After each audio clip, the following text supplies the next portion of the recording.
लोगों ने उसे बताया कि एल सिल्बॉन की ये कहानी बिल्कुल सच्ची थी, जिसके मुताबिक एक बिगड़ैल लड़का अपनी छोटी सी फैमिली के साथ उस इलाके में 18th सेंचुरी में रहता था। क्योंकि वो लड़का उस परिवार का अकेला बच्चा था, तो उसके माँ बाप और दादा उसकी सारी बातें मानते थे। एक दिन उस लड़के ने डिनर के लिए अपने पापा से हिरन की मीट को लाने को कहा, जिसके बाद उसके पापा अपनी हंटिंग राइफल और एक बोरी लेकर शिकार करने निकल गए।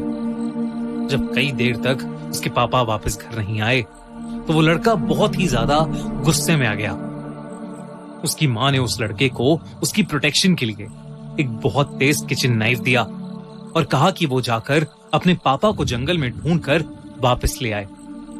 जब वो लड़का वापस आया, तो उसके साथ उसके पापा तो नहीं थे, पर उस बोरी में मांस के टुकड़े, अंतड़ियां, कुछ ऑर्गन्स और हड्डियां थीं, जो उसने अपनी मां को जाकर दे दी और हिरन का मांस कहकर पकाने को कहा।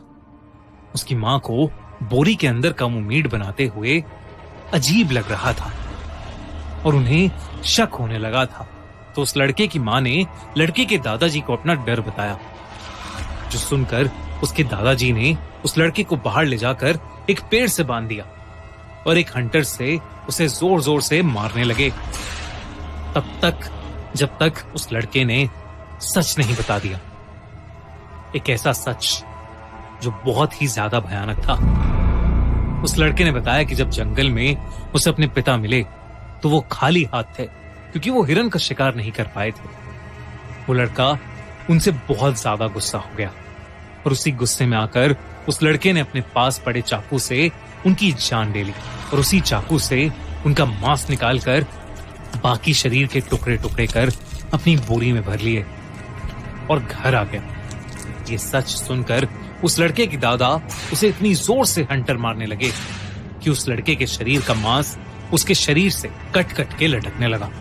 उसके दादा ने उसके बाद उसके घाव पर मिर्ची और शराब डालकर उसको पेड़ से खोलकर उसके कंधे पर उसके बाप के मांस और हड्डियों से भरी बोरी डाल दी और उसके पीछे अपने 2 भयानक कुत्ते छोड़कर उसे हमेशा के लिए भटकने के लिए छोड़ दिया।